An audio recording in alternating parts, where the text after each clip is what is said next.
Pope Fiction, Charles. How are you tonight? I'm doing very well. Thanks for asking, Jason. How are you? I'm well. I was inspired to this graphic today because I just feel like everything we're hearing about Donald Trump going to the Pope's funeral sounds like fiction to me. I feel like I'm overmodulating. I hope I sound okay for our audience. Something weird is happening that I can't quite put my finger on. Well, I can't help you. You sound Okay, fine to me. good. How are Um, you? I'm good. I saw this whinging about Donald Trump being the only person in a navy blue suit, only to see now pictures of Joe Biden in a navy blue suit, Right. of Prince William in a navy blue suit, of multiple people in navy blue suits. And this actually was all happening around the same time as the White House Correspondents' Dinner, which, talk about giving, a bunch of losers giving themselves participation trophies. I mean, the White House press corps, the established media covering the White House, should resign in disgrace. I mean, they should be replaced by AI. They could be replaced by artificial stupidity because they're, most of these people, I mean, to sit there breathlessly ranting and raving about the threats posed to democracy by Donald Trump should he defeat the blubbering idiot Kamala Harris, to be doing that for however many months they did that in the run up to the 2024 election, and to not notice Joe Biden's epic decline. I've actually finally gotten a working printer here, so I'm getting into the housekeeping business of going back over what interviews did I do, what articles did I write, et cetera. And in that process, I noticed or remembered all the interviews I did with Geir Furuseth in Norway, many talking about Joe Biden's decline before I left New York in 2024 on July 27th, 2026, whatever date it was, 24th to 2024. And I have been doing videos with you and others, primarily with you, on Biden's decline, really going back to his attempt to win the election in 2020 legitimately, something he didn't do. He won the 2020 election illegitimately. I mean, the guy was obviously impaired. And here's the White House press corps having this fancy dinner. The president of the White House Correspondents Association looks like a complete moron, and so speaks like a complete moron. Um, and so then all this news, there's the fake news about the funeral, and then the fake news about Trump standing in the polls. As usual, they put together when they put together their unbiased representative polls, they have the opportunity to put rhinos in the Republican camp, to undersample Republicans, to oversample Democrats, to undersample independents, and with that you could whatever poll you want you can get, dial it up and you get it. So all the mainstream polls on the heels of the temporary decline in the U.S. stock market were using that hook to say that Trump's base is now disenchanted and Trump's standing is plummeting in the polls. He can't, the midterms are going to be a resounding victory for Democrats. And that's all asinine. It's all ass candy. I mean, it's just ridiculous. Trump is doing the election of 2024, like the elections of 2016 and 2020, were elections in a bitterly divided country. On the one hand, you have a bunch of cheaters who are prepared to steal from NGOs and lie about financial statements and lie about the existence of organizations to get free loans and free money and jobs they shouldn't have and grants they shouldn't get. These are leeches on the private sector. And on the other hand, you have a legal immigrant like Elon Musk and other Americans who look at the world and say, America is one of 200 countries. It's a big market. That's a nice advantage for any business. We're here in America. Those of you who are there in America, we can serve the American market easily. And with that, we can aspire to get a nice share of the global market. There's so many opportunities if you're keeping abreast of technological developments, if you're competing against companies that are stuck back in the previous millennium, the old GE before they tried to resuscitate it as one example, or Eastman Kodak. There's so many opportunities in the United States, and people like Elon Musk. I mean, there's somebody who's every day, every moment of his life, he sees a new opportunity and now can capitalize upon it. People around the world are saying America's a nice place to operate from. Let's get there legally. And we may not be as successful as Elon Musk, but if we're 1,000th as successful as Elon Musk, we're going to be very, very well off. So all this gloom and doom out of a legacy media who has CNN's latest audience had 500,000, less than 500,000 viewers in prime time. And think of the marketing budget they have. Think of the, just the people. Somebody yesterday was showing me his phone and saying, oh yeah, whenever I travel, I look at CNN. And I didn't want to say to that person, why don't you look at, I don't know, ancient aliens updates. I mean, it's get more relevant news out of that. So that there's fake news about the Pope's funeral, I mean, there are a lot of Catholics around the planet. I think there are, by some estimates, about 1 billion.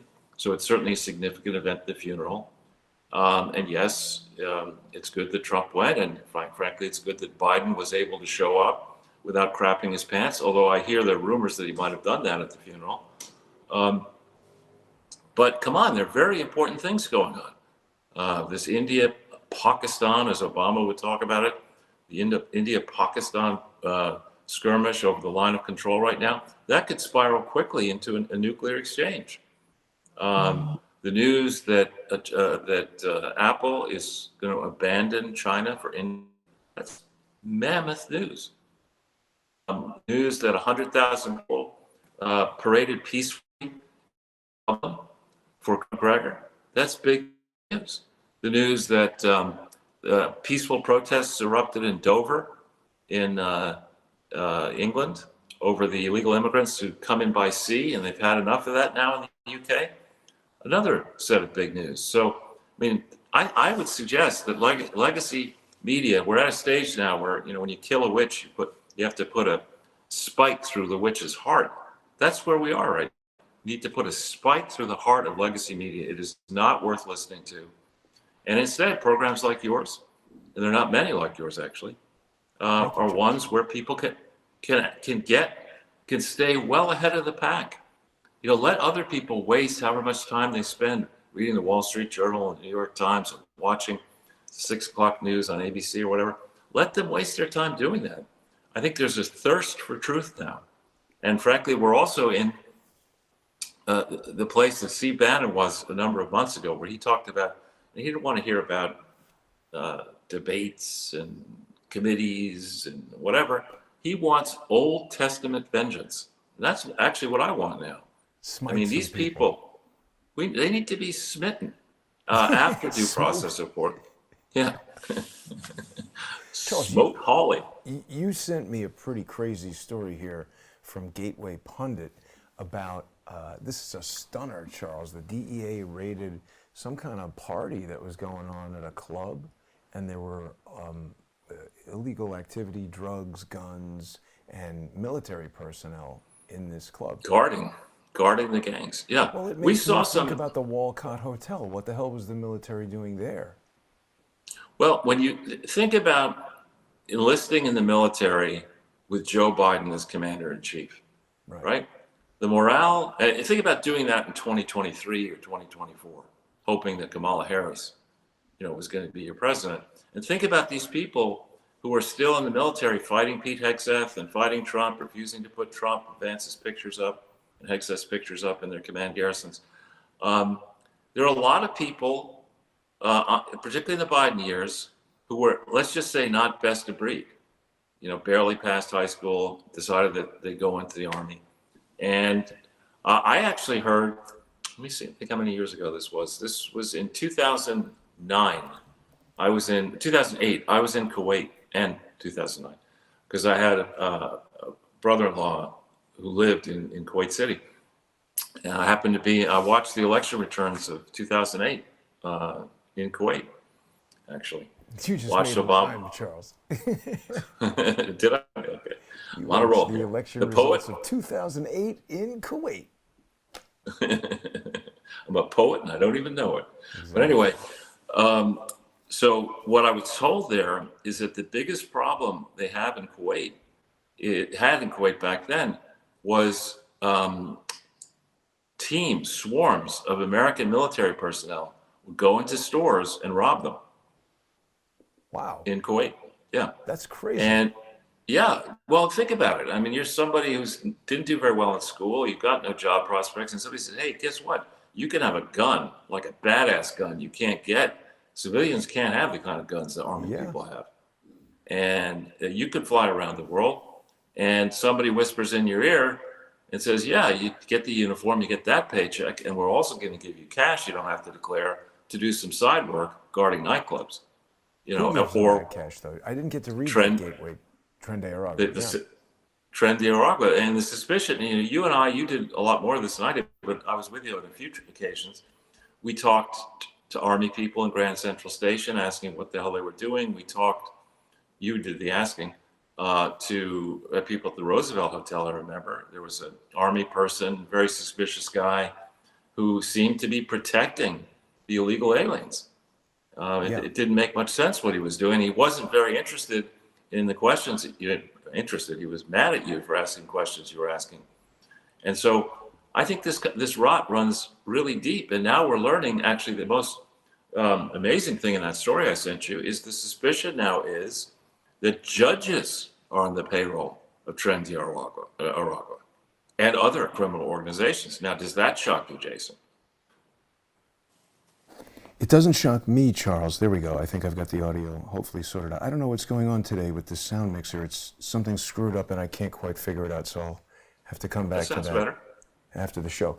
But yeah, that shocked me, Charles, and it definitely had me thinking about that visit to the Walcott Hotel, because we still don't know what the hell was going on over there. I mean, they said, oh, we were invited by the governor, but we don't really know. Again, when all of these morons, who express opinions typically on podcasts or on legacy TV, talk about the founding fathers didn't know what they were doing, they had slaves, therefore the Constitution doesn't matter, miss a very important point. And the important point is that the government that we have under the Constitution has been changed, abused progressively over decades. But the original construct was the government would be a participatory republic, not a democracy, a participatory republic in which the government officials would be part-time officials. That the goal of governance is best addressed first by individuals, take care of yourself. Then if you choose to have a family, take care of your spouse, take care of your children, take care of your neighbors, take care of your community. But to have these knuckleheads, and without naming names, there are quite a few we can think of, who believe that their role in life is to control something that doesn't need to be controlled, disinformation. There is no such thing as disinformation, in my opinion. There is truth, there are lies, and there are opinions. But, we don't need a busybody with no qualifications, no relevant qualifications assigned to the task of, quote, controlling disinformation. We don't need some bartender screaming like a banshee that the world is going to end unless she gets $97 trillion. Somebody who's Now, probably Charles, never. I know you're on a roll, but let me just stop you for a second because I'm looking at the time, and people are Sure. commenting that you sound a little echoey today. But it's important that we tell everybody why that is, because you have got an artifact there. Why don't you explain to us what is going on with this Yeah. artisan bench? Yeah, so there, out here in Asia, there's a lot of nice furniture which is inlaid with mother of pearl typically, and I encountered I was on the Bob Bishop. I like this story. I was on Bishop Street in Penang, checking out whether this French restaurant was going to be open, and it wasn't. And I turned around and I saw this place, the Eastern Curio Shop. It's almost like out of a Sherlock Holmes novel or something. And there was this older guy in this shop, which had all kinds of furniture and ceramics and other stuff in it. And I just, I'm a new guy here in Penang, so I just walked across the street and I said, "Hi, how are you? Can you tell me about your shop?" And an hour and a half later, I left. because Penang is a place where most everybody of Chinese origin, our ancestors got here, they were dirt poor. That's why they were here. They couldn't make it in China. But quite a few of them were industrious, and over centuries, many have become U.S. billionaires. And there's a lot of fine furniture and silver and other things that change hands. So I saw this bench that I'm sitting on now. I could well, I don't want to disturb the setup, but I saw it and I just liked it, and it fit. It fit well with the color scheme and the other stuff that I have. And so I asked how much it was, and we negotiated a little bit, and I forgot about it. And I was doing all this in January. Went out to the wedding, came back, whatever, and I said, I need that bench. So I went and I arranged for it to be purchased and installed here, moved the foreign exchange markets to change dollars for ringgits. And then I asked him, what is this thing exactly? And it turns out it may have been an opium bench. This is the kind of thing that you would, when you're addicted to opium and you're rich, you'd fall asleep on this bench smoking opium. Wow. No opium here. No opium here. You were a mensch on the bench, Charles. Exactly. But when people get out here, they can see it. And by the way, a special shout out to 2 viewers who contacted me. I don't want to say their names. And they said, listen, we live between Taiwan and Penang. And when we get back to Penang, we'd love to take you out to dinner. So they did. And wonderful people. And I hope to get to know them better. They've seen the apartment. They haven't seen the bench yet. And people make it out to Penang. I can't say that I'll put you up, but I'll certainly show you around. Yeah, you can sit on the bench. That's right. Become a bench. Yeah. Or a bench, whatever. So I didn't mean to cut you off there, Charles, but last week we forgot to mention the bench. So I wanted to make sure we got to that today. Sure. And the Eastern Curio Shop, I highly recommend it. The man is very knowledgeable about, just a quick thing. In China at the time, in the 1800s, principally 1800s and earlier, the emperor maintained strict control over what kind of ceramics, what colors could be used. And these rich merchants, some of them said, you know what, screw that. I'm rich. I want that color on my ceramics. So there's special ceramics here. I don't have much in the way of ceramics, but and this particular gentleman is very, very, he's in his 60s. He inherited the store from his father, and he's been very helpful to me. That's good. I'm glad to hear that.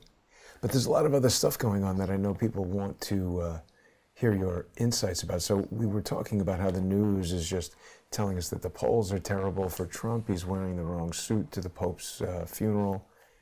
What's going on with all this, Charles? They're just pumping the fake news.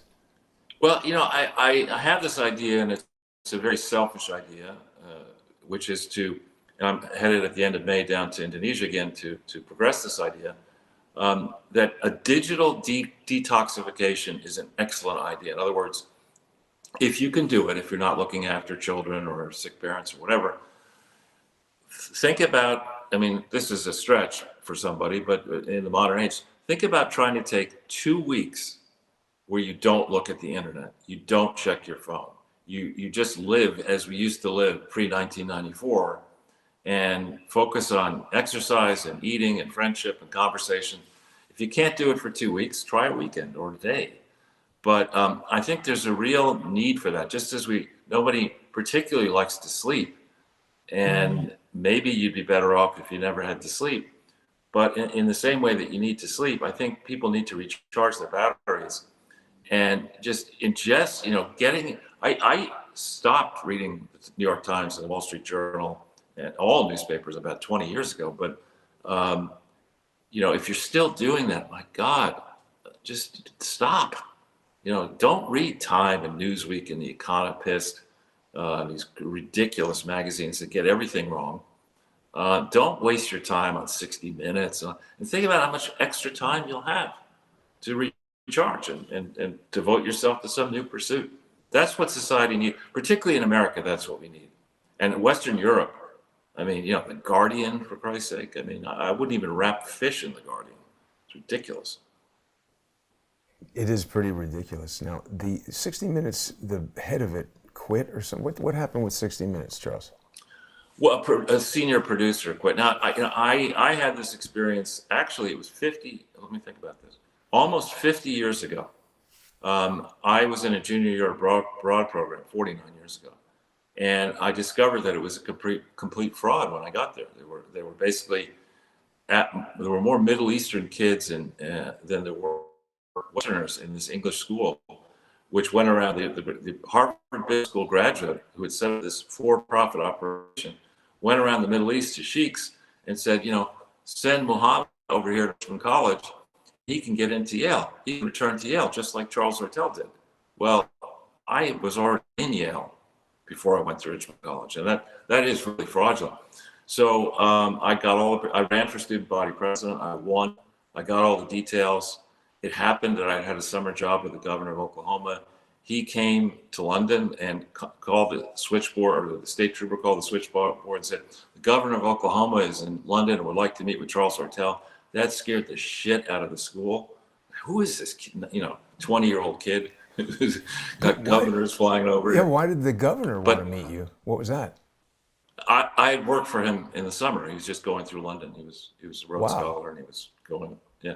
Was this while he you was were also an a young executive in the Egyptian automotive industry, or that's a different trip? That was the year after that, actually. Yeah. And executive, yeah, executive in the bar, but but I did the shorter version of the story is that I actually was just at a train station in Connecticut, and these two girls came up to me and they were just said hi. They said, "We're so and so. Who are you? And what are you up to?" And I said, "Well, I'm junior year abroad." "Oh, really? Where? What do you guys do?" "Well, we work at 60 Minutes." And I said, "Oh, I've got a story for you." So I tried to develop a story at 60 Minutes, and that's where I learned. This is in 1977, where I learned that the way they do 60 Minutes, it's not like you and I are going out live. 60 Minutes, they interview me or you, and then they get your answers, and then these pooftas, or whatever we want to call them, these doofuses who pretend to be anchors and journalists, after they know what the subject is going to say, they get the chance to ask a question. And then they patch the whole thing together as if it were a conversation. And you'll notice in 60 Minutes, right now, both of us are on screen. You never see the two people simultaneously on screen. The questioner is always the back of the question. Exactly. And you can even tell, Charles, when you watch 60 Minutes, if you look at the person who they cut to the back of, their mouth is sometimes moving differently from the way that they're talking, because that's a pretty standard editing technique on 60 Minutes. So it's pretty, I never edit really anything that we put out. I mean, maybe the Nate Kane and pre-recorded stuff like that, but I'm not editing it for content. I don't cut out things that people say. Right, unlike the Kamala Harris interview. So really, when you determine, I don't like the TV format at all. Even if it were, hearing firsthand from Moses himself, the experience up there on the mountain, you've got station breaks, you've got advertisements, you've got this tradition that in any political thing, you got to have, on the one hand, on the other hand, you got to have a Democrat and a Republican, you've got to have the anchor mouthing off. It's not a good way of addressing even simple issues, let alone complex ones. So just turn that shit off. Tonight at 9, Charles Moses talks 10 Commandments, brought to you by Pfizer. We'll be back right after this.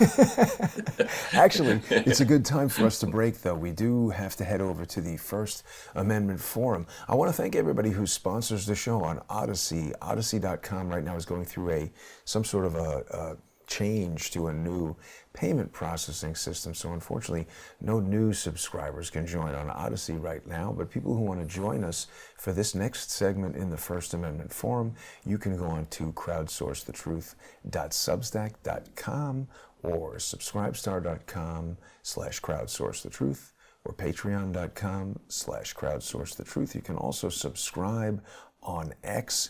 Thanks to everybody who sponsors the show. We'll be back in 5 minutes. We got more to discuss.